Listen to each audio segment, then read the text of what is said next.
Then, dear authors and invited guests, welcome to the technical session 4.5b. I am Riddhi Gohil, moderator of this session.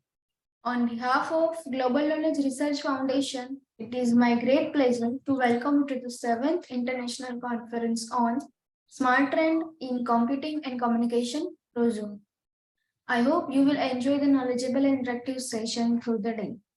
In this session, we have 8 presentation and each presenter will be given 8 minutes for the presentation and 2 minutes for question and answer.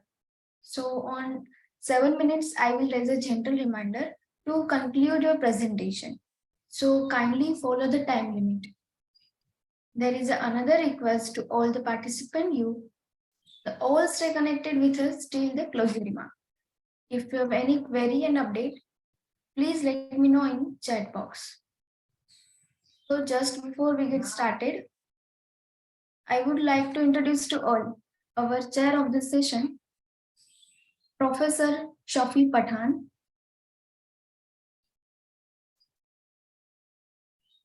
So sir, we welcome you in this session, sir. So Professor Shafi Pathan is a professor in MIT School of Engineering, MIT DD University in Pune. So I would like to invite our first presenter, Param Ahir, and the paper title is a review of recent advancement in infant brain MRI segmentation using deep learning approaches. Is my screen visible? Yes, ma'am, it is visible. Okay, thank you.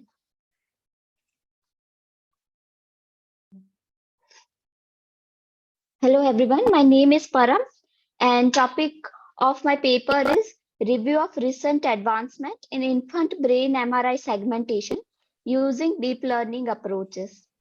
Now to first understand why we need infant brain MRI segmentation, there is something called neurodevelopment disorders.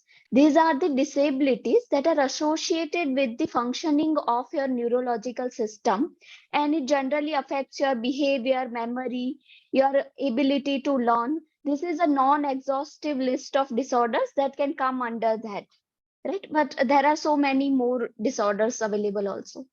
Now, neurodevelopment disorders stems from any specific part of the brain. Based on what kind of disability that person has, there must be some correlation with our central nervous system. One of the part of brain is not working as per the standard. Now, to detect this kind of neurodevelopment disorder, there are various methods. One is general movement assessment. You can take videos of that person and can assess how that person is moving. According to that, you can identify that this kind of disorder is there. Then there are certain disorders which are connected to genes of a person. So genetic markers can be there, and this kind of disorders can be identified very early on, even on the prenatal stage in an infant. Then in-person behavioral analysis. When you are communicating, for example, child with a learning disability will be identified by their teachers. So those kind of behavioral analysis is one stage, and another is medical image analysis. Now at infant level, all the other three things are very difficult. Genetic markers, so those there are genetic disorders, markers will be there, and those will be identified prenatal stage. But behavioral analysis and movement assessment will be take some time, right? So for that, it is in research, it is found out that biomarkers, structural abnormalities are present in the brain very early on. So if you can detect them, you can work on that, because generally for neurodevelopment disorder, there is no predefined medication that can cure them for most of them, but you can manage those disorders and you can improve the quality of life of a particular person. So to do that, you have to identify such biomarkers. So first is that in some cases, their ventricles have so many cerebrospinal fluid. So because of that, they will have a specific kind of deficiency. Another is we have something called corpus callosum in our a brain that is a midline structure. It connects left and right brain together. So person with, if there is some abnormality here, that person will not be able to walk properly later on in their life. Then someone's cerebral cortex is thickening, then their intellectual ability will not be normal. Then there is something called Dandy-Walker syndrome. Anything that is related to cerebellum, if there is any kind of abnormality there, then it can be identified through this region of brain. So these are some structural abnormality that can be there in brain, which can later on convert into neurodevelopment disorders. So if we take T1 weighted and T2 weighted MRIs, through that we can identify them and can work on it very well. Now, but there are certain issues with pediatric brain MRIs. First one is process of acquisition. So now you can only take MRIs of an infant when they are sleeping, or you have to sedate them. And generally, parents do not agree to sedate their infants for various reasons. So you have to take while they are sleeping, which is very small amount of time. Then next is maturation process is going on in their brain. So it will be very difficult to identify. So if you take brain MRI today and another after a week, it can be completely different, because for first 4 months, a maturation process is very fast. Then third one is establishing normality. So for adult brain, we have something called brain atlases. Different atlases are defined that this is how a brain should look. But there is no predefined brain atlases for infants. The problem is they are maturing, and maturation process can be different from one infant to another. So what is normal brain MRI? How to, if you want to classify into normal and abnormal, what is normal?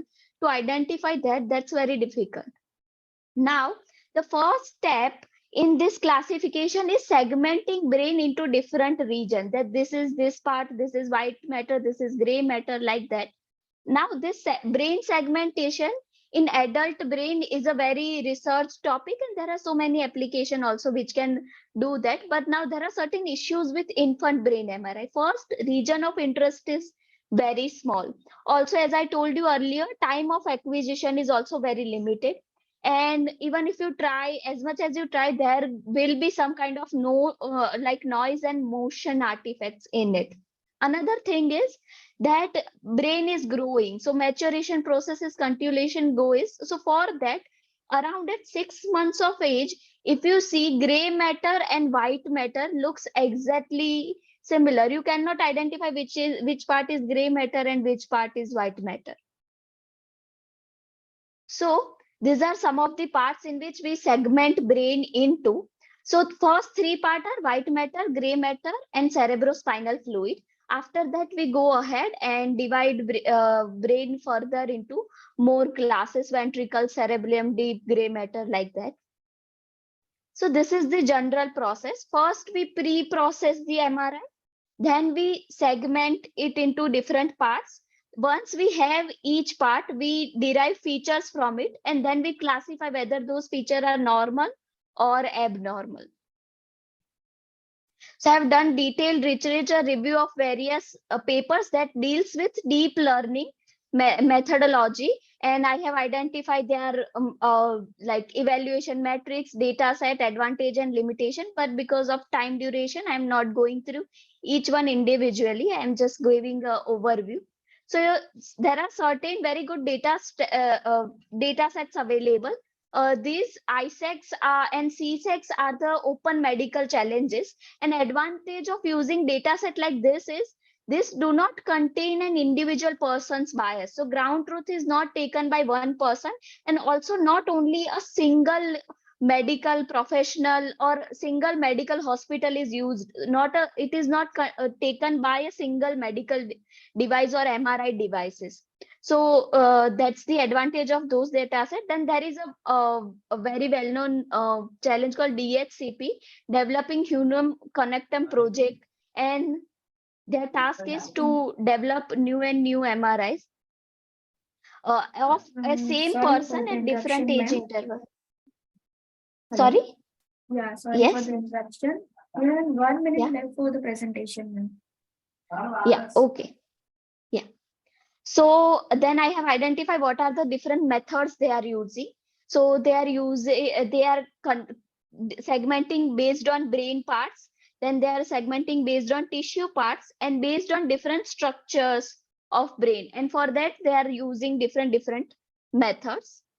Then I have done the evaluation, what evaluation matrices they are using. First one is they are using dice score. Dice score is nothing but they compare ground truth and pixel density of ground truth and your output and the difference. So this is used as an accuracy for this matter. And then I have also designed ASD and MHD in almost all the paper. ASD is uh, like point distance between the edge of ground truth and edge of your result. And same way in MHD, they define set of points and distance between that is measured. So here, fuzzy based deep learning methods provide very well output, and reason for that is fuzzy based method will have more features available, and as infants there is no crisp 0 and 1 output. Their borders are very like some will have different borders, some will have different edges. So fuzzy based method works well. Here this is the process flow, data collection, this is the generalized process flow I have defined. Here the steps that most of the papers are missing is ROI analysis. Once you identify abnormality, you can check the intensity of disease or survival rate. Most of the time that is left for the doctor to decide. So someone can work on it. Other than that, the research gap is data. The data that is available is not from various locations and edge interval. Another thing is currently data set contains ground truth of white matter, gray matter, CSF only. Further classification is not available. Also the atlas based method that is used for adult brain, if we can combine it somehow with deep learning approach over here, then that will work very well. Another fourth part is that, sorry, another fourth part is that classification result for white matter is not as good as gray matter and CSF. So for future scope, I have kept that we should define a generalized pipeline. So one of the primary issue here is that the people who have MRI are from the hospitals and actual data is available to them, and the people who are working in deep learning community, those people can define a generalized guideline and framework. So whenever you have this kind of data, this is should be the pre-processing step, and this is how you should go ahead. Then further tissue classification after WM, GM, and those. Then third part is pre-processing based on multi-site issue. Means most of the deep learning model works with only one kind of data taken by only one type of MRI device. It shouldn't be like that. It should work with different imaging protocols and scanners as well. So these are my future scopes. Thank you.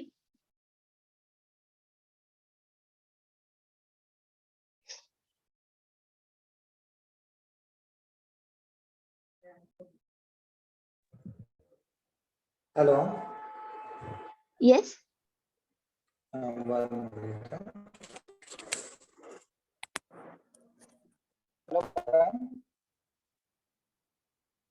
Hello. Sir, your voice is breaking. Acha, fine. Let us hope that it comes in a right. There may be. Are you able to hear me right now? Yes, yes. Now I am able to hear you.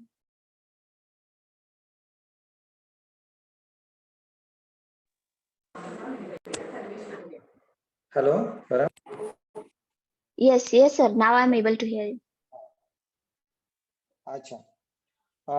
You very good presentation and good study you have demonstrated.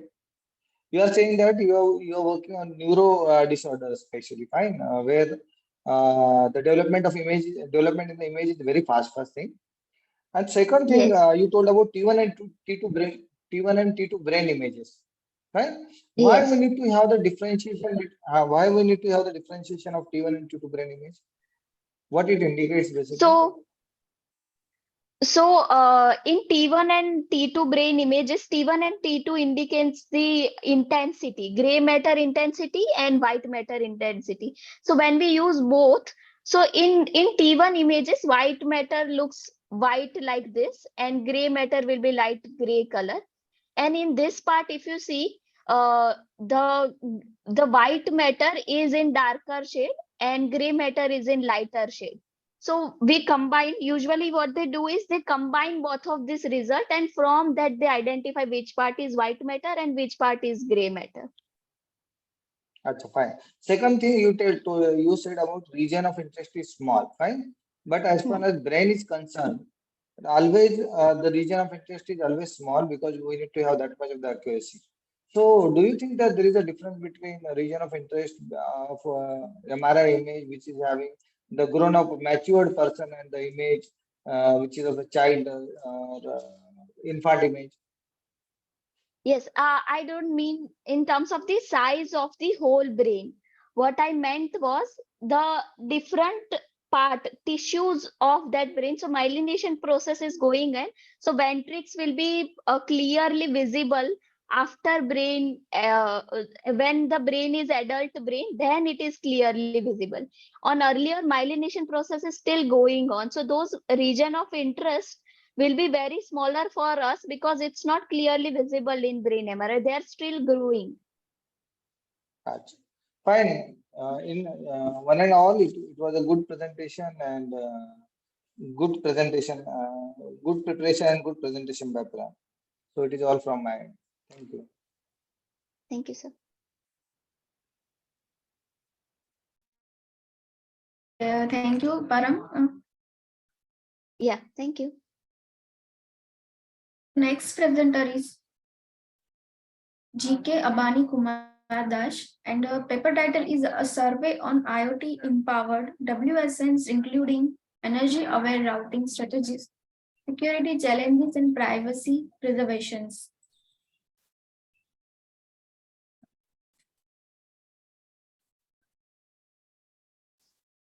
And this is a for all presenter. Please follow the time limit, that is 8 minutes. Hello, am I audible to all? Yes, sir. Yes. Good afternoon to all. I am GK Abani Kumar Das, a research scholar of Sri Sri University Cuttack, going to present a seminar topic, a survey IoT empowered WSN, including energy aware routing strategies, security challenges, and privacy preventions before you.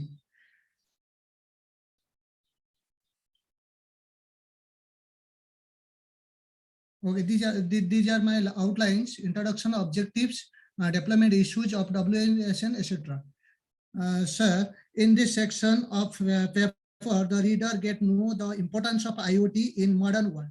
Driven by technology, as we know, the IoT is a system of objects which are equipped with sensor for communication.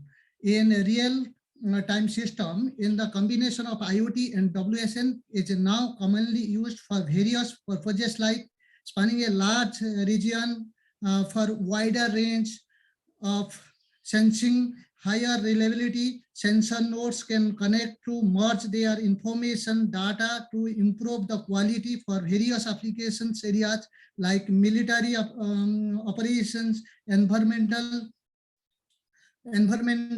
monitoring, both indoor and outdoor, automation of workplace applications in biomedical, health and wellness monitoring.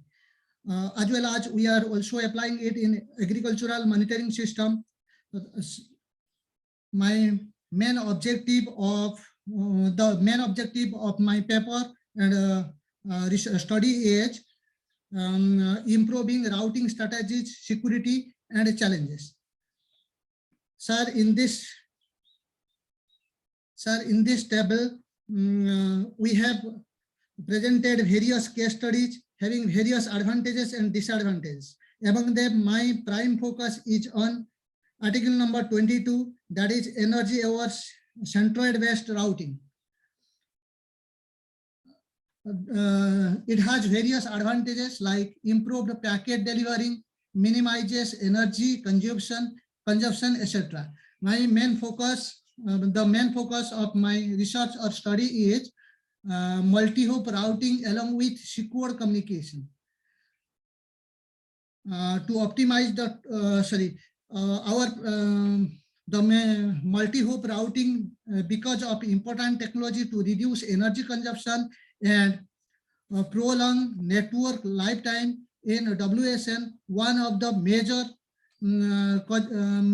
causes of energy consumption is the radio transmission energy here. That's why we must look after it. Is just a case study. And I have taken various case studies like Neuro Fuji based clustering, Fuji logic, all these things. These are the case studies, but my prime focus is on article number 22, that is energy over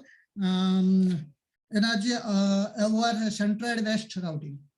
That much. Thank you.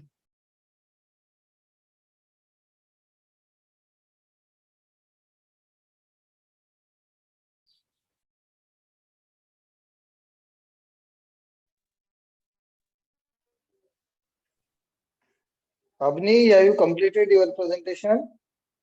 Yes, sir. Achha. What is about your proposal? Are you proposing any? My proposal is study on energy over centered west routing, sir. Because I have taken various case studies like neurophagy logic, etc. I have got various drawbacks. In some cases, I have not got any drawback. But here in neurophagy, my main focus is multi-hop routing along with secure communication. Achha. And I am not able to find out parametric gap representation, fine? Gap analysis. So it will be great if then you make parametric based gap analysis, which will be pointing out some parameters. You need to find out the parameters, and based upon parameter, you are supposed to address the. You are supposed to summarize the issue which you have seen, isn't it? Yes, but sir. in totality, it is a good presentation. I wish you good luck. Okay, sir. Thank you, sir. It is all from my end. Okay, sir. Thank you, sir. Thank you very much. Thank you all. Thank you, sir. So next presentation is Amrish R.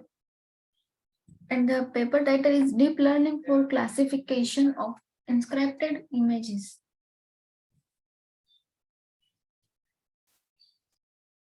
So I'll just so good afternoon, ladies and gentlemen. So I'm Amrish from Amrita. I'm tech graduate from Amrita Vishwa Vidyapeetham.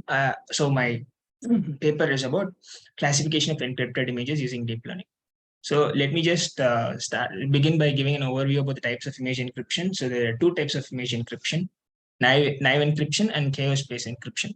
Naive encryption is basically the normal encryption methods that we use for normal text data, AES and DES, which are pretty well known, popular around the world, that we use for all text encryption, which is very secure. And then there is other thing called chaos-based encryption. In chaos-based encryption, basically we use chaotic maps for providing for generating a random sequence number that will be used to use for permutation and substitution purpose. So throughout the world for image encryption processes, we've been using chaos-based encryptions these days because they are lighter in weight and they are faster to implement than the naive encryption methods. So, since in this paper I'll be using two chaos-based ciphers to demonstrate, I'll be types of chaos-based ciphers: permutation only, substitution only, and permutation and substitution both. So as the name says, permutation only ciphers, basically they do not change the values of the pixels. They just shuffle the pixels and then they'll create the encrypted image. In substitution only, they will not shuffle the pixels, but they'll only use the chaotic maps that were generated, and with the help of those, they'll just change the pixel values. They'll not shuffle them. That is substitution only ciphers. And then permutation and substitution ciphers, both the process will happen. So as the name says, first the permutation will occur and then the substitution process will occur. So this is the architecture diagram of the permutation substitution chaos-based cipher. So basically a secret key will be there. It will be given to the key strip generator, basically a chaotic map. And that with that key stream, there will be a permutation vector will be generated, and then a substitution mask will be generated. The plain image is given to the permutation vector first. It will be permutated, and then it will be given to the substitution phase. It will be substituted, and then the ciphertext will be created. This process can be repeated multiple times for n number of times, so that the encryption can be assumed to be strong. So this is the overview of the paper. So encrypted images from two different encryption ciphers will be taken as a data set. And then the deep learning model, basically a convolutional neural model, takes this data set as an input and learns from it. And then the model will be classifying if the encrypted images are from cipher A or cipher B. Basically, it will be showing the from which cipher the encrypted image is from. So the first cipher, cipher A, the plain image is taken, it is permuted, a mask image is created, and the permuted image and the mask image will be XOR to create the final encrypted image. To explain it better, the process, basically image is taken, it will be split into 8-bit planes. Basically, any grayscale image consists of 8 bits, right? So it will be split into 8-bit planes, and then the most valued 4-bit planes, the last 4 will be taken, and they'll be permuted. Basically, the cubic logistic map function will be taken, and 2 inputs will be given to that, initial value and the control parameter. These 2 will be given to the cubic logistic map function to generate a sequence that will be again rearranged in an ascending order, and with the index of the sequence, the image will be permuted, basically shuffled. And the after the last 4-bit planes are shuffled, they'll be again added with the first 4 least significant bit planes, and then that will be creating a permuted image. And then using the same cubic logistic map function, a substitution mask image will be created with the same height and width of the permuted image, so that they can be XORed to create the encrypted image. So this is the process. So this is an example of the plain and the encrypted image from the cipher A. This is a classic Lena grayscale image, and then the encrypted image from cipher A. So the cipher B is also the same, but with a minor difference that instead of using cubic logistic map function to generate the keys, a logistic map function will be used. And then instead of just permuting the final 4 bit planes, most significant bit planes, every bit plane will be permuted. And then again, the substitution mask will be XORed with it. We'll be getting the encrypted image. So this is an example of the same Lena image that was given as an input for cipher B, and this is the encrypted image that we receive from cipher B. So ideally, if we're looking at through a naked eye, we'll just never know the difference between the encrypted cipher A and cipher B image. So that is why we'll need to take help of deep learning. The data set consists of basically 100 images, 100 encrypted images, both from cipher A and cipher B, 50 encrypted images from both. They're all of sizes 100 cross 100. And every pixel value is extracted from them and given as features to the model so that it can be trained. So basically, if the encrypted image corresponds to cipher A, I'll append a 0 corresponding to it, and if the encrypted image is from cipher B, I'll append a 1 to let the model know that 0 corresponds to A and 1 corresponds to B. So the dataset is this dataset is used to train the model. And then the deep learning model basically used is a sequential model. Basically, it consists of 2 convolution layers, with one with 32 filters and the other one with 64 filters for better abstracting of features. They both use 3x3 size filters and ReLU activation function. Padding has been used so that the features will be well detected. And then the final layer will be the dense layer with the sigmoid activation function. We have used sigmoid activation function here because... Hello? Yeah, it's a 1 minute left for the presentation, so kindly. Yep, I'm just at the end. So the dense layer activation function, basically sigmoid activation function is used in the dense layer because it is just a 2-class classification model. It's just either cipher A or cipher B. So sigmoid activation function will just give 2 outputs, 0 or 1, so that will be better used. And this is the architectural diagram of the model that I just explained. Input image is given, 2 convolution layers, the dense layer with sigmoid activation, and we'll get the output of 0 and 1. If it is 0, it will correspond to cipher A. If it is 1, it will correspond to cipher. So the test accuracy for test data, we used 20 different images, and while evaluating them, we were able to achieve an accuracy of 90%. So for further scope of the project is here we just classify the images. We are just able to classify the encrypted images if they are from cipher A or cipher B. If for further improvement of project, somebody can pick it up and they can even decrypt. If once they have found out that this is from this particular cipher, they can possibly break it and get back the plain image. Is the idea of the project.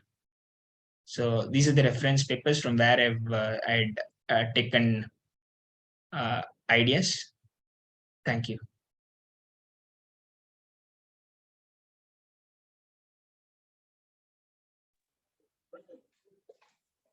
Hello, Amrish. Are you able to listen? Yes, sir. Amrish, please tell me what is the difference between the encryption between a text, plain text, and encryption of the image? How it differs? Sir, so basically encryption, they're all bytes, but then we'll have different, if, for example, if we consider an image, we'll have different layers. It will be eight bits of, I mean, if you take a plain image, there'll be eight bits, right, for every pixel. For text, it will not be the same. For text, it will be just a plain stream of binaries, zeros and ones. It will not have the depth.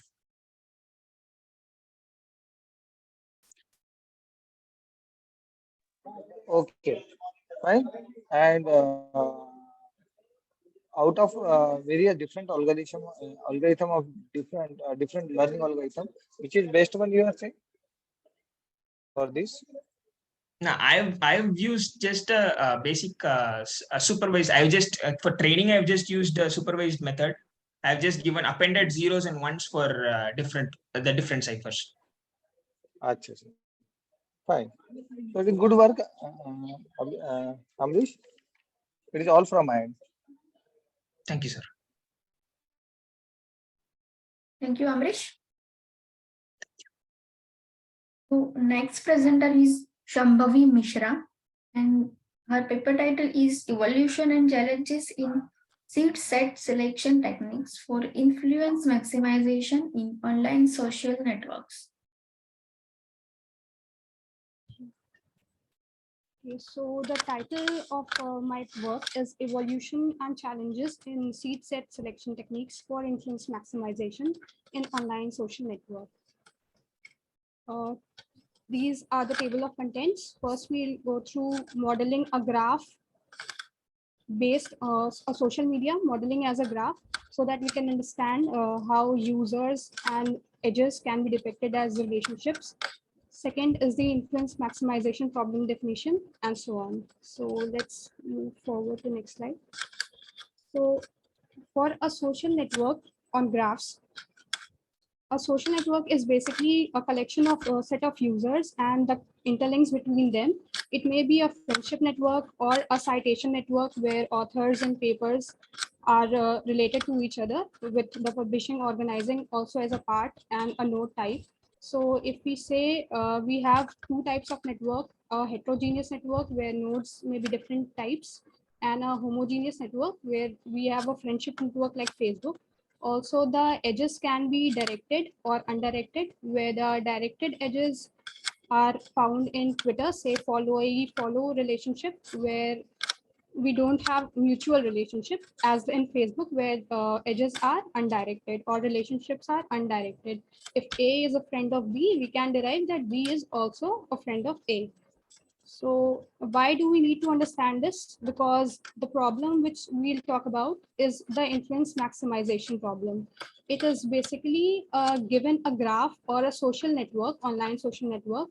We need to find out some K number of nodes, which is very small than the entire number of users present in the network. So in order to maximize the reach of some of our products or services. The idea is to find the K most influential nodes inside that graph. So usually the social media graphs are very large, and we cannot just hit and try to evaluate the process of diffusion and figure out what are the nodes which are super influencers or super spreaders. In this diagram, we can see that nodes 4 and 6 are belonging to the seed set, which are encircled in yellow. These are probably found out to be the most influencing nodes in this graph, in this small graph. And node 8, 9, 6, sorry, node 8, 9, and 7 are encircled in red, denote the nodes which have been influenced by these set of seed nodes. So this is basically an intuition behind what is the actual problem. Now, the paper covers the basic challenges which are still present, and the second part, we do a literature survey and look at the most popular and trending approaches which are being followed to tackle this problem. So first, discussing about the challenges, it is first the heterogeneous networks.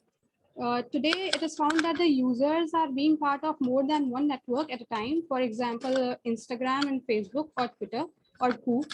So it is important that we select users which have more tendency of spreading us information in more than one network at a time, so that we reduce the overall budget, that is K.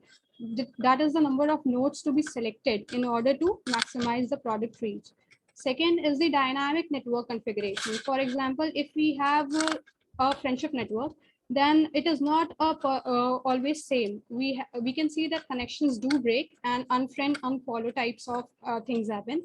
Whereas in some connections or some users may get added into, for example, new papers are written, so citation network goes on increasing. So this is also a challenge, because once we devise a strategy to maximize influence in a particular graph, what is the role of that technique in maximizing the influence once the graph is changed or structure is changed or new nodes get added into it. The third challenge is the partially discovered networks. For example, in case of some drug addictive networks, if the studies are carried on, it is found that the network is not fully known, and there are improvisations or techniques which are needed to first discover those undiscovered networks, and then we can find that what is the most influential part or groups in that network. The fourth problem is the community structure in online networks. We see that a large network, it seems to be very difficult to understand, but still there it in some networks it is found that there are dense connections at some areas of the network, indicating that there are some active groups within a network. So Hello, targeting. Shambhavi. Yes, ma'am. Yes, you have only 1 minute left for the Okay, ma'am. presentation. Huh? Okay, ma'am. Let me talk about the studies which we made about the techniques. So in recent times, the most efficient techniques are one of those which are learning based and graph embedding based, where learning based approach use reinforcement learning. First, they use the Markov decision field to simulate the context of node spreading information within its neighbors. So it becomes very realistic way of understanding how the nodes is spreading information. Second is the graph embedding. It is again gaining much attention because of the capability of representing high dimensional nodes into a small d-dimensional vector, which reduces the computation cost of an adjacency matrix of n cross n size. So these are the details of each one of them. I could explain if I had time.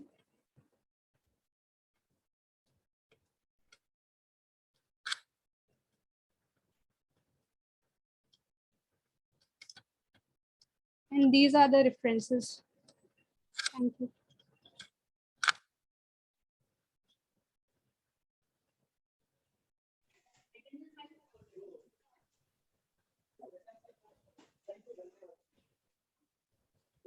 Hello, Shambhavi ma'am. Oh, yes, sir. You are saying about social media, right? Yes, sir. How you are taking data then? How you are taking data from the social media? The data is available using one Twitter API, which is already being used by many of the authors. And also there are some open available data sets, for example, Dolphin dataset and high school friendship dataset. which can be used as toy data sets to model the same influence maximization. Acha. One of the papers is saying that it is based upon the click in social networks. Fine. About, Click in the social networks. Fine. sorry, I'm Click, not click, able. click, Click, click in the yes, social. yes, yes, Click yes, in the clicks. social. Yes, sir. Yes, sir. Fine. Yes, sir. So how and to which extent this click plays important role? Okay, sir. Sir, What for your example, analysis say? so, for example, if I need to promote a product, say of a medicine, and I know that in some social media there is more relevant talk about healthcare and other things. So once I know the information about it, because data set is already available, and I know I have the details about the tweets going on here from one connection to another, I can encode that tweets and assign weight to the edges, so that when the edges are considered for selection of influence nodes, those edges are given more preference and those nodes are selected first as influence maximization. And once that is exhausted, then only I move to further communities for better selection of influencing nodes.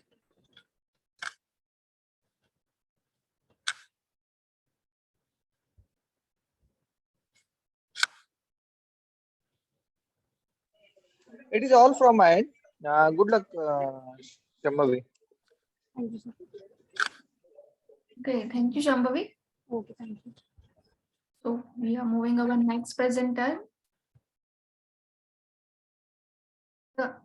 Vijayendra Singh, and the paper title is Explainable Artificial Intelligence for Autonomous Surface Vessels by Fuzzy-Based Collision Avoidance System.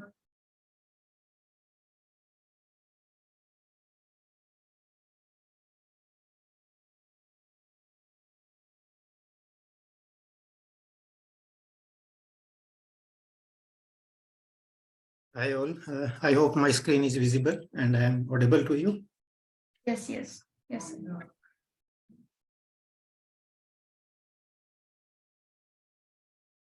Okay, so my talk is on explainable AI for autonomous surface vessels by fuzzy-based collision avoidance system. And for this, I'm thankful to ERCIM, Professor Robin and Uttar for providing me the support for this research. The objective of this research was to propose a model that provide the reason behind the autonomous surface vessels decision when it is on a predefined path and change speed or route in a collision situation for the to achieve the autonomy.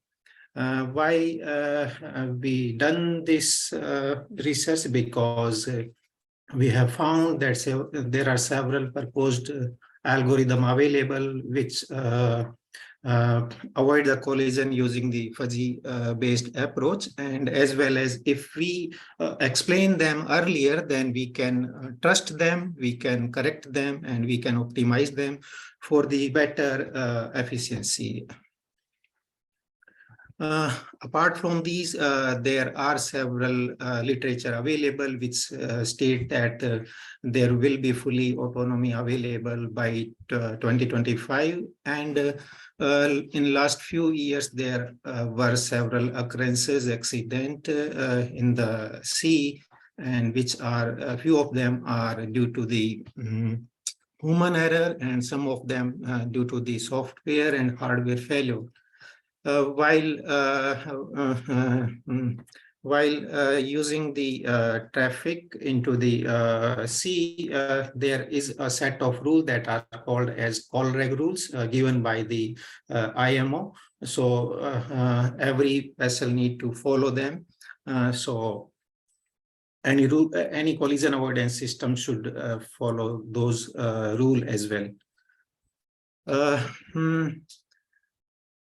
Several AI model focus on explaining model by their decision or by their design or by the method the AI model follow.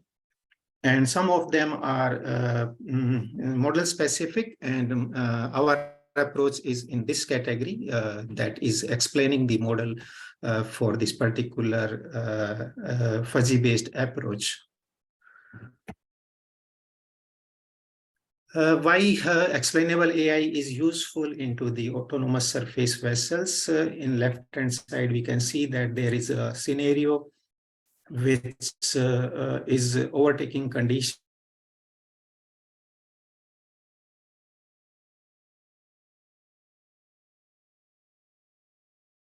Reason being because it has another vessel, target vessel in front of it. That's why there is a need of decrease the speed and change the path.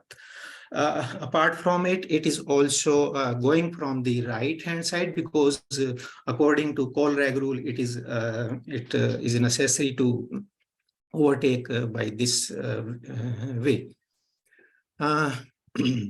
So to explain this fuzzy-based explainable model, this is the proposed model where you can see that first of all, we made a fuzzy-based collision avoidance system, which is using two parameters as distance to closest point approach and time to closest point approach, where closest point approach is a point where the target and on-ship will be minimum distance along with their path, and DCPA is distance to that point, and TCPA is the time to that point. And we have defined the linguistic variable, membership function, and some rules for this fuzzy-based collision avoidance system, then gather the data. We have used NFIS for the fuzzy-based collision avoidance system, and the MATLAB for creating the simulation scenario. We considered only one situation, that is overtaking condition, and some more collision scenario can be considered as a future scope, like head-on, crossing situation, and so on. To calculate the situational awareness, DCPA and TCPA are calculated during the course of the ASV, and then fuzzy-based collision avoidance system will be providing the decision in terms of course change or speed reduction or speed change, so that appropriate action can be taken to prevent the collision. And these are the linguistic variables and the respective rules. You can see in the right-hand side table, if DCPA is very close and the TCPA is also very less in terms of time, because it denoting the time, there will be very short course deviation and very small speed should be there. Why this is a short course deviation? Because there is a rule that if there should be some minor change into the path, if it is larger, then there will be chance of accident, or we would say vessel can be fall down, or and then appropriate rule and linguistic variables are applied to the fuzzy-based collision avoidance system. This is 3D surface view of the proposed model. You can see in the left-hand side that if TCPA and DCPA are very less, then velocity should be also very less, and respect at the same time in the right-hand side, TCPA and DCPA are very less, then path change should be also very less. Then we build a collision scenario for overtaking condition, as I mentioned before, and we have gathered the data for this model by using simulation, and that data has been used for a reverse model That means the generated DCPA, and DCPA has been taken to train a neural network. In this neural network, DCPA XY coordinate and heading angle has been taken as input, and it is providing the DCPA or TCPA as a result, through which we can conclude that if it is satisfying the call reg rule, we can say that it is self-explanatory, or it is explaining the reason behind the changing the speed or changing the course.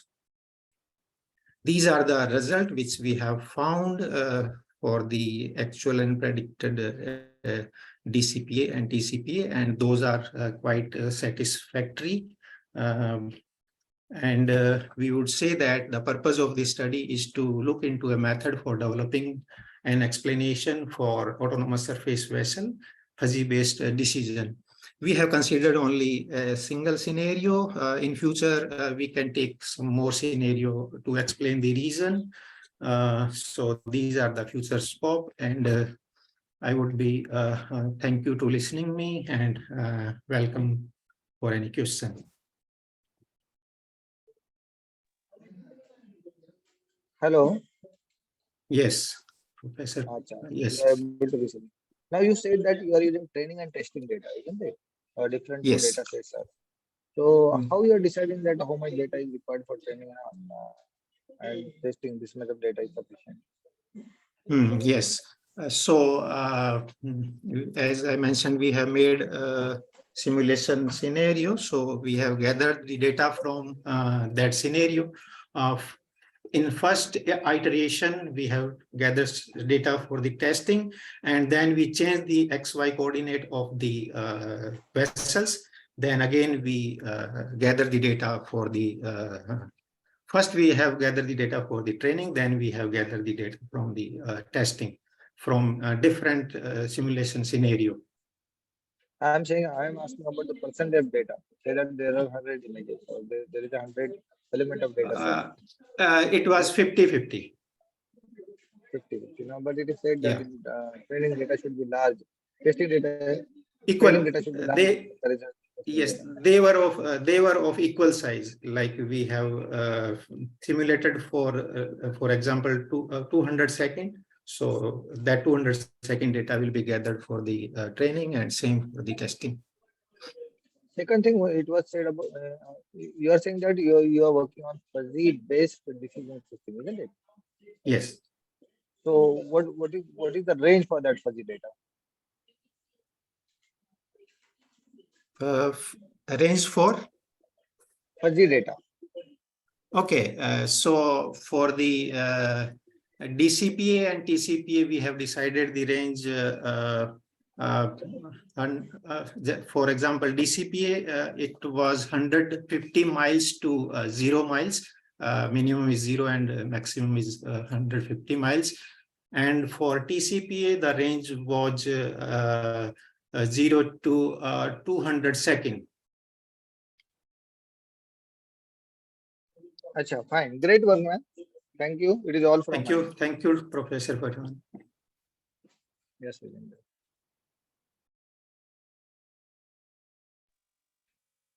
Yes, thank you, Vijender. So next presenter is ORS Rao, and the paper title is Factors Affecting the Integration of Educational Technologies in Academic Delivery by Management Teachers Using COVID-19 Times.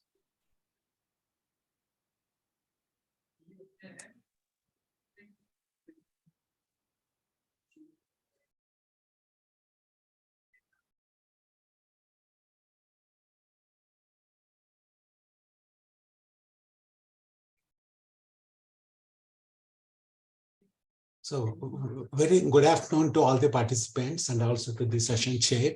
Are you able to see my screen? Yes, sir. Yeah. Yes, sir. Yeah. So as far the flow is concerned, I would like to sort of introduce the topic. What is the conceptual framework that is used, and what is the research methodology that is used, data collection, analysis results, conclusions, implications, limitations, and the scope for the further studies. See, when we talk of technology, here we are talking about what is called the educational technology. Normally, what we use, we use for our productivity purpose or convenience, we use various technologies.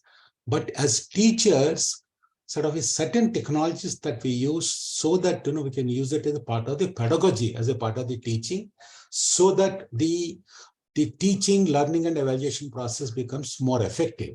Those are the kind of technologies that we are talking of. The technologies are something like learning management systems, VR, AR, gaming, and this kind of technologies. So that these are the technologies that make our classes interesting for the students, and the teaching learning becomes more effective at that. So as we are all aware, the COVID-19 accelerated the deployment of ICT in the academic delivery. Earlier it was there, but now there was no other choice but to use that. But at the same time, what we have seen is, while most of the institutions have used the kind of technology, there's a lot of difference in the way that they've used the technology with regard to the extent to what they have used and the kind of, across the people that are used to that. And also what has happened is, if you see the students are tech savvy, they are ready to accept the tools, but it's the teachers that make a difference, and how the adoption of the technology happens and the effectiveness. As for the literature survey is concerned, it revealed that sort of 76% of the kind of studies, what sort of have gone through, and they are focused on the students. Sort of there they looked at whether the students are willing to adopt the technology or not. But where are the other stakeholders, basically the teachers, they were not covered. They were covered only something like around 20%. Similarly, 95% of the kind of studies were in the self-learning situations, because before COVID, it is all online learning, MOOCs and that kind of a thing. The blended learning was not there. And also only 4% of the studies were conducted in India. That is where we are trying to get into what is the gap into that. And management discipline, it's a practice-oriented discipline. So this being the case, there are special challenges in integrating the educational technology and the pedagogy. That's why we have taken this study, so that we want to sort of look at how the management teachers are looking at it. So for this, we have made use of, there are various technology adoption models that have come over a period of time. The latest model is the UT-AUT2. And this was the model by Venkatesh and others, in 2012, it got sort of formulated.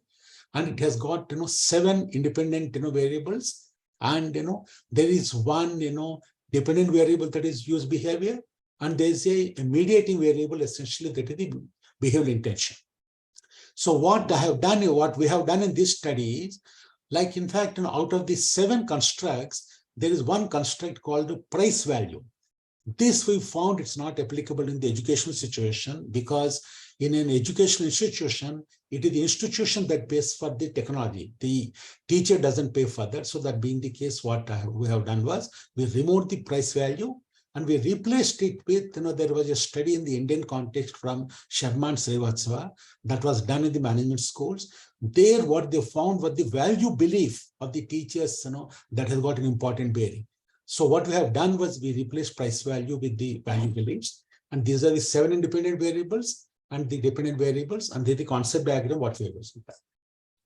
And we formed the kind of hypothesis for the sake of time, like, in fact, I'll not go into the details. I have given only the alternate hypothesis.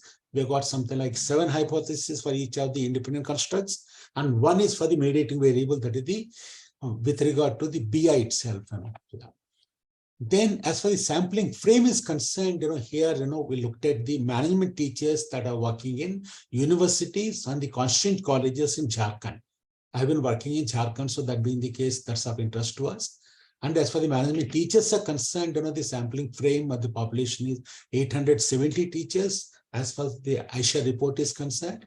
So considering that, the population size is not very big, but at the same time, it is very difficult to get the database, of the teachers and the contact numbers. We have adopted a snowball sampling, whereby we go through some known people. Through them, we get into more and more. That's how snowballs into a sampling group. The data collection was through a self-administered, standardized questionnaire. What we have done was we have taken the same model and questionnaire that is adopted by the UT-AUT2. we have made the changes as far as the educational environment is concerned. The questionnaire has got 3 parts. Part A, the respondent profiles, part B, independent constructs, and then part C, open-ended questions. The mode of survey was online using the Google form. We have sent 430 personalized mailers through the various methodology what we talked about. 133 received, 111 are valid. The period of survey is March to July 2022.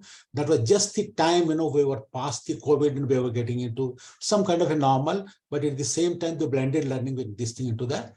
As for the analysis is concerned, the multivariate analysis using the PLS ACM, sort of a structural equation modeling, that is the second generation software what we have used, because the advantage of this is here, it doesn't assume a normal distribution. Similarly, sample size and it's agnostic of that, because the algorithm is very powerful to take care of that. This is the demographic profile of the respondents, age, gender, and experience. As for the age is concerned, bulk of them are 30 to 40 years. Gender is 75% male. Experience for 10 to 15, they are this sort of majority of them.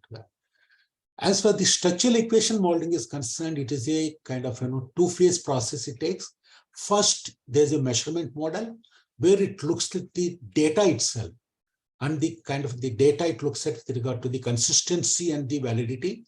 There, as you can see from the table, from the measurement table, we have put together all the the items as well as the constructs and also the various values.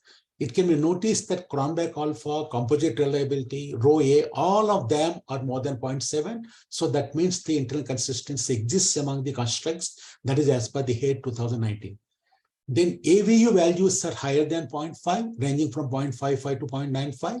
It supports the existence of convergent validity of the constructs as per the HAID.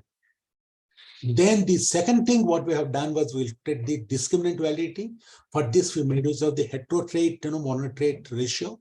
Here it can be that all the values are less than 0.9, confirming that the existence of the discriminant validity as per both the references that are given there.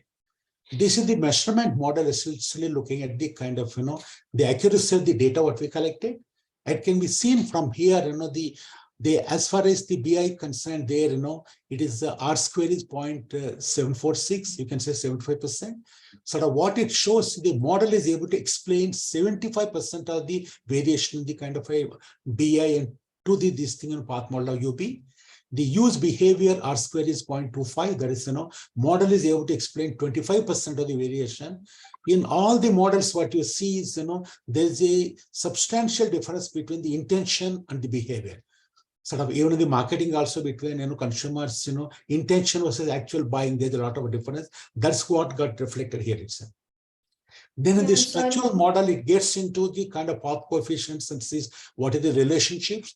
Here, as can be seen that two constructs we find that they are supported. That is the value beliefs and the habits.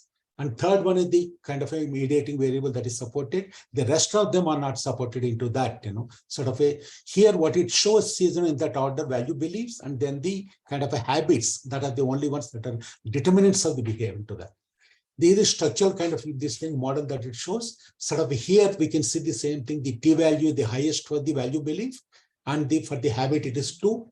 And for the behavioral intention, the T value is 6, which is very key into that. Then the conclusion is the value belief is the most important factor in driving the behavioral intention, because it is supported by various other studies that is shown that, like you can use the technology as a consumer to buy certain items. That is called the utilitarian model, wherein I looked at easy to use and all that a thing. But as for the teaching is a process where the teacher's commitment to his teaching, commitment to quality teaching, his commitment and belief that this tool will help me to improve my teaching. If that commitment is there, what is seen is they can circumvent all other problems. I think that is what we have seen. Because of that, the other factors are not independent this thing at all. Second thing, what was seen was in the COVID times, people started using over a period of time, it became a habit. So that's how what we have seen is when once it becomes a habit, then they started continuing to use it more and more into that, repetitive usage into that. The practical implications for the management institutions is apart from tools like performance expectancy, ease of use, and all these things, the most important thing is the intrinsic variable That is the motivation of the teacher, inside itself. That is the most important thing. If their teachers are committed to impart quality education and if they believe that the tools are useful, that is when the good success comes and more go for that. Scope for further studies, maybe here we have taken for the management. Other disciplines can be taken like STEM, mathematics, and other things arts into that. Here we have taken generally all the educatives, specific educational technologies like instruction design, learning management, we can look at. Studies can be taken in the different educational settings like online courses, distance education, part-time courses. Here, one of the important things is while there's an intention to use, the extent of use depends on the competence of the teacher to deploy the tools. That is something that we have not gone into that, to what extent somebody has used. Here, we looked at only the teacher's perspectives. The perspectives of the other stakeholders like students, parents, and others, management and others we have not done, so that we can do a holistic perspective. I think that can be done. This entire setting where it was done was in a blended kind of a learning model in a campus education. These are the references. We've got a whole lot of references that are there into that. Thank you very much for having given me the time and opportunity to present it to you.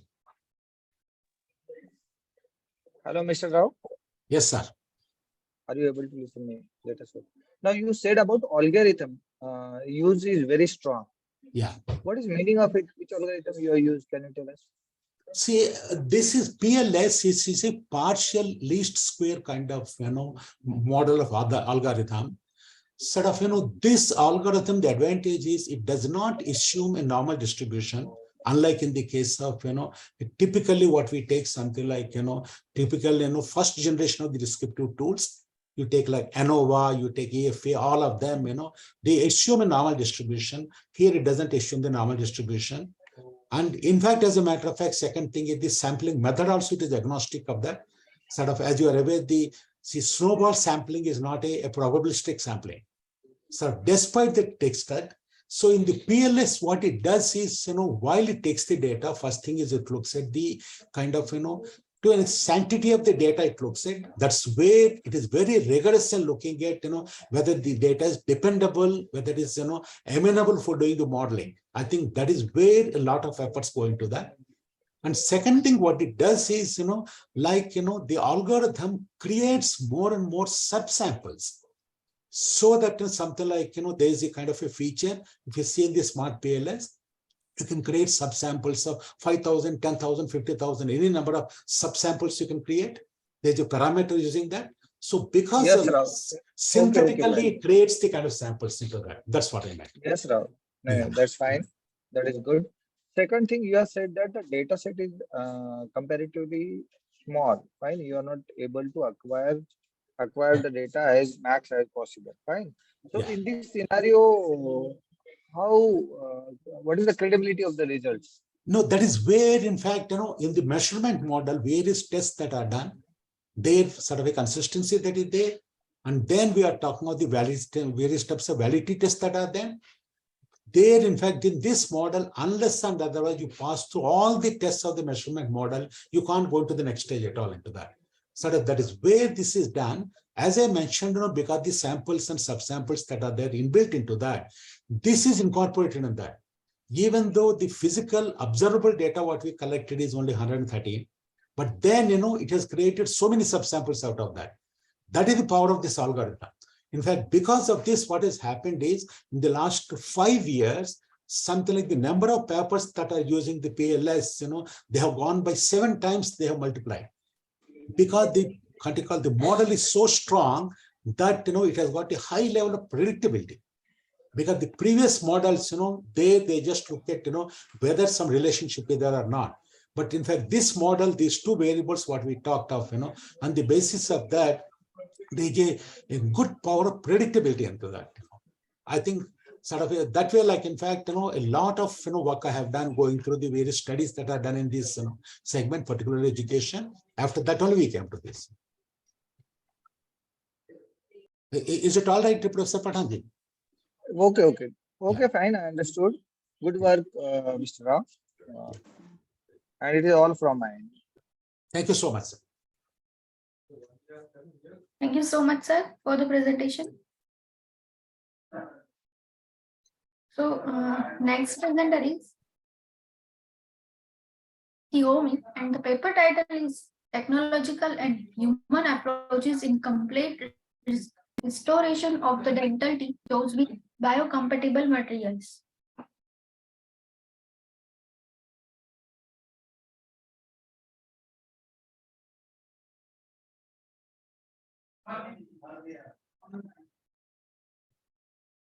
Hello, sir. Hello, everybody.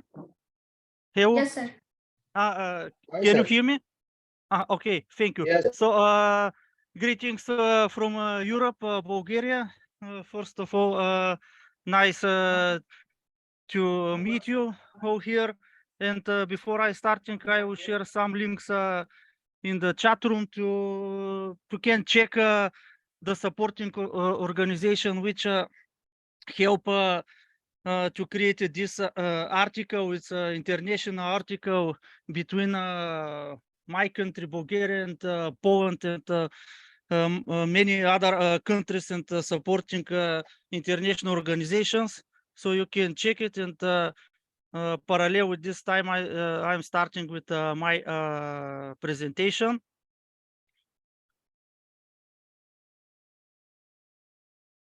I will share my screen. Just a moment.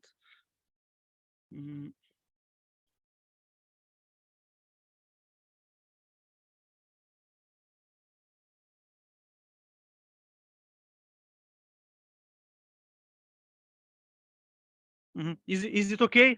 Can you Yes. see my screen? Yes, yes, sir. Yes, thank you. Yeah.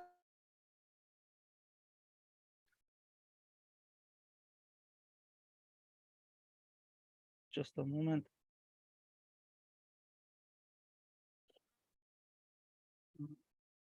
Okay. Okay. So, dear audience, I am Professor Associate Dr. Engineer Tihomir Dvoranji from Technical University of Varna, Bulgaria, and I and my international team would like to present to you our presentation of scientific study with the topic technological and human approach in complete restoration of the dental teeth, jaws, and biocompatible materials. Dentistry is a complex activity that is directly related to the development of materials regarding the placement of external bodies in the human body. In this case, in the open chats of the masticatory jaw, that application of biocompatible material is of great importance. In recent years, the consumption of titanium and zirconium for the production of dental implants and zirconium crowns respectively has increased. To obtain a sustainable and biocompatible material, pure titanium is upgraded with titanium alloy, titanium 6%, aluminum 4%, vanadium, titanium 6%, aluminum, and 7% niobium, which gives relatable to dental implants. Also, zirconium in crowns, the zirconium with dioxide material is used, began to replace metal ceramics for dental crowns. As a rule, this is available mainly in high-tech dental clinics, which have a large base, new and modern equipment, and well-trained specialist dentists, surgeons, dental technicians, 3D software and engineering technicians working with CAD/CAM, CAD SIM systems. Modern materials make it possible to restore teeth with quality. Until a few years ago, until the first decade of 21st century, various dental breakthroughs were made in terms of the methods used in practice, where concepts based on partial innovative technicians were implemented in dental technology, and dental work solved one of another problem. This, of course, applies to specific dental specialist clinics, regions, etc. It's related to the customer's budget as well as the actual equipment invested.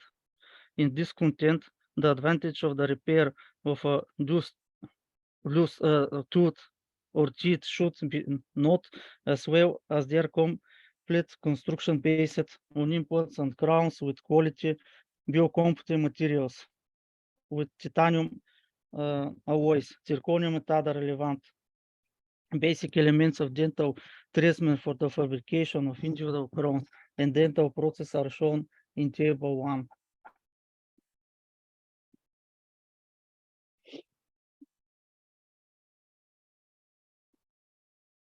By doing a comparative analysis of some of the most used dental treatment products, one can summarize the comparative similarity between the process in terms of the health protocol and the stages of making the dental models and the direct application procedure. The present study does not aim to cover absolutely all aspects of dental treatment related to the making of dental models. Over the years, they have been researched quality generally. A number of valuable scientific publications have been published on the subject. The research aims to present to all stakeholders successfully realized actual results of the practice where the dental rows of patients, respectively male and female, were completely restored in one of the leading dental clinics in the world, dental prime dental clinics. It is located in the area of Varna region, Bulgaria, in the resort complex in Constantin Elena. The research is concentrated on the restoration of complete jaw. The writing of this report was strongly motivated by the author team, which is involved in joint initiative related to ergonomics, human factors, bioengineering, and healthcare, in particular dental care, as presented. You can see the slide with the all involved organization with which we are in collaboration in many projects, international mobilities, and other activities. Material and methods. For the complete restoration of dental jaw, it's necessary to apply biocompatible materials. Conversation, specialist software, active technologies included 3D scanners, 3D printers, CNC machines, and other. It is very important that the material base is available, that the most modern high-tech and precise equipment is available, that the dental and dental technician team and staff are qualified, that they are good professionals with a responsible attitude towards the health process. The observance of the health protocol and the application of improved work methodology are of great significance. It is important to foresee each stage of work, which includes the good diagnosis by the dental specialists, interrelation with dental colleagues and technicians who present to the clients already at a primary stage before starting their treatment. That's a called vision of dental smile. This serves as both a good head and good throats and final desired result. It is also has a proven psychological method and calming and motivation patients. All these aspects make up a complete concept of successful work, which is visually presented in figure 1.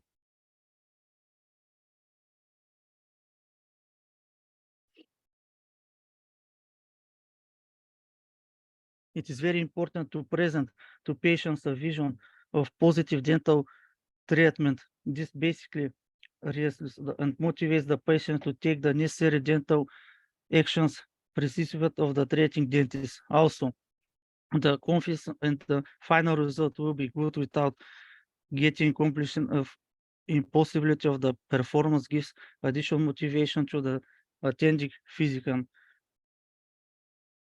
Considering all aspects in common, it can be assumed that the possibility of a successful dental treatment is increasing significantly. From figure 1, it's clear that the human factor is of great importance at every stage of dental treatment, and the scientific relationship between dentist, dental technician, patient is of great importance of ensure good condition of prevention and work. All these aspects give an additional positive attitude for unlimited good dental results in optimized from the method shown in figure 2 was applied to restore the dental jaws of male and female patients. Dental oral results. This is a result that is obtained from the implementation of action of many prescriptions related to dental health care. It largely depends on the professional quality of the dentist. The dentist also depends on the quality performance of the dental model set for fabrication by the dental technology laboratory and the skills of the dental technician working with additive technologies and manual labor. The responsibility with the patient himself who must completely with the prescription of the treating dentist not to smoke and maintain a good level of hygiene, especially during dental treatment. It turns out that each participant in dental dentistry is depending on the attitude of others. With correct action and precision, the possibility of obtaining good quality dental oral results increase many times. Here is shown the conclusion.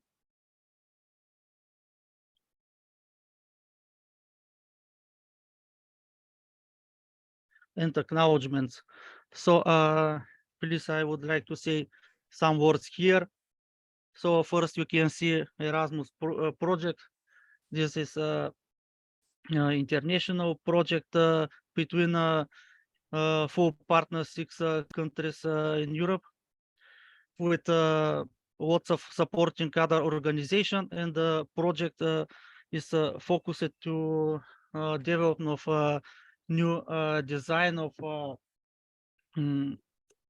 bioengineering materials, bioengineering innovations, and other innovation with technologies, not only software, but also innovation in materials, also innovation in additive technologies. And we try to join all successful new innovation in one conception. Of course, Erasmus project has connection with other topics like orthopedic implants, exoskeletons, and others. But today we focus it on dental implants. So other organization, Ergonomics and Human Factors, Regional Education CPUS Network, here are involved with 9 European countries. Bulgarian Association for Ergonomics and Human Factors also support us, and Dental Prime Dental Clinic, which you can see in World Guinness record. Sorry. Yes, please. Tihomir, please go ahead. Okay, so although this is the full conception of the methodology and our conception that you can see in the article. So every point is very large to explain in one slide or in one point. So we try to get the sense of the best of the practice, and created these figures and tables. With them we can represent the essence of our common work, but the actual work we represent in many other science researches and publications. So I think exactly this one article is very important for all of us, because we can show with concentrating focus the exactly important things of the dentistry healthcare. So thank you very much. I am open for any questions.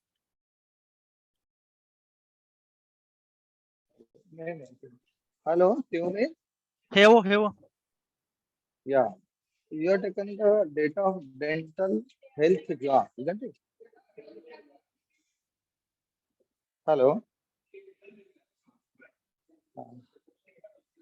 Hello.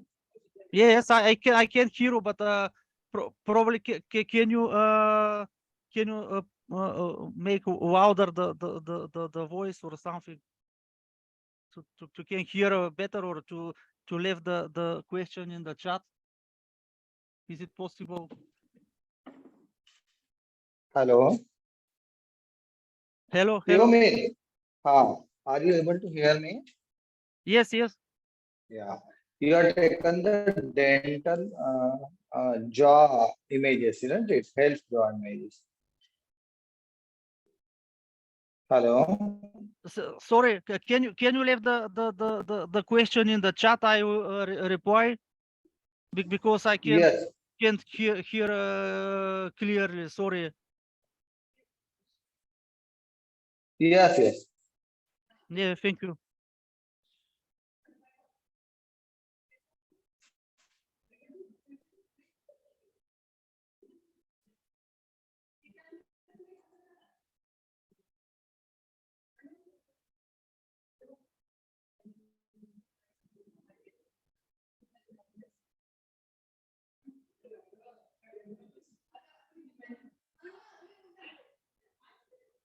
Yes, thank you for the question. I see it. So the data set we take directly from Dental Prime Dental Clinic. So you can check in my previous chat messages. So this is really very large dental clinic with more than 700 workers in. So very huge part of European citizen come here in Varna to cure their jaws, and this is really very good for us because we can analyze the topic from academic science point of view and also from business because this clinic is directly business oriented, but we can use experience of not only of my university, Technical University of Varna, but also all of these countries which I mentioned in ergo design project, also from Cipus ergonomics network.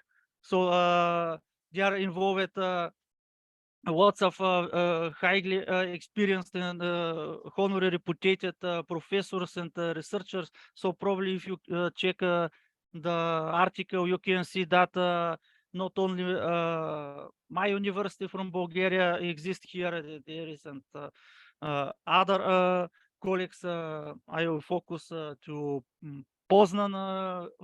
This is very huge university in Poland country. So they support us very much also. So they lead the ergo design project.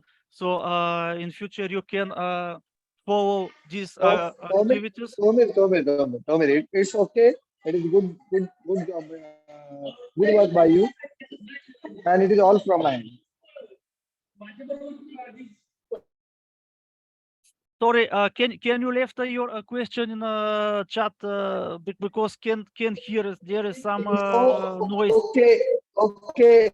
It is all done from my side. All done from my side.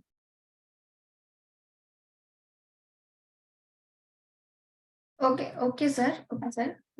Thank you so much, Riomesh, sir, for the presentation. Thank you. Yeah. So all the presentations are done.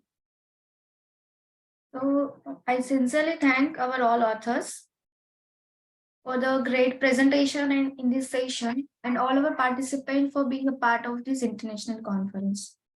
I hope this session was informative enough to all. We, on behalf of the whole team, thank you for the support during this version and the previous 6 version of the conference. We will be happy to have you in 8th version 2024. The presenter would be getting the digital certificate through mail within 2 working days. Further, all the papers have already forwarded to the stranger. So kindly cooperate with the team of ICT SMARTCOM 2023. I also thank our session chair for chairing the session, Professor Shafi Pathan. So here is the token of appreciation from the team of SMARTCOM and the Global Knowledge Research Foundation. Thank you so much for the chairing the session and valuable information to the authors. Riddhi ma'am, please give 1 minute to me also, Sure, if sir. possible. Thank you. First of all, I am very thankful to SmartCom. because they have given me opportunity to interact so many good authors and the people who are working in the field. And definitely it was learning experience for me also. So thank you very much. Thank you very much. Thank you very much to Riddhi ma'am also because her kind gesture, regular follow up, and everything. It was a pleasant journey for me. Yes. So thank you. I would like to thank one of my faculty member, Dr. Prashant Dhotre, sir, Prashant Dhotre, because he has only initiated your conversation with me. So thank you to him. I'm thankful to my organization also, MIT ADT University, because of whom only I can be in front of you, or I can do my job in a nice way. So thank you. Once again, thank you to SMARTCOM, and wish you all good luck and congratulations for organizing such a good and best one of the conference Yes. in the Thank you so much for the kind words. No, thank you so much. Can I just ask you one thing? You have organized so systematically. We are all thankful to Yes. you, and very timely and very prompt responses and communication from you. That's something we appreciate. So when Yes. are these papers likely to be published? When are these proceedings supposed to come? Sir, it is a 5 to 6 months. 5 to 6 months, I see. So, Yes, sir. Yes. okay. Okay. Okay. So I request to all, please turn on the camera for the quick snapshot of this virtual conference. Okay.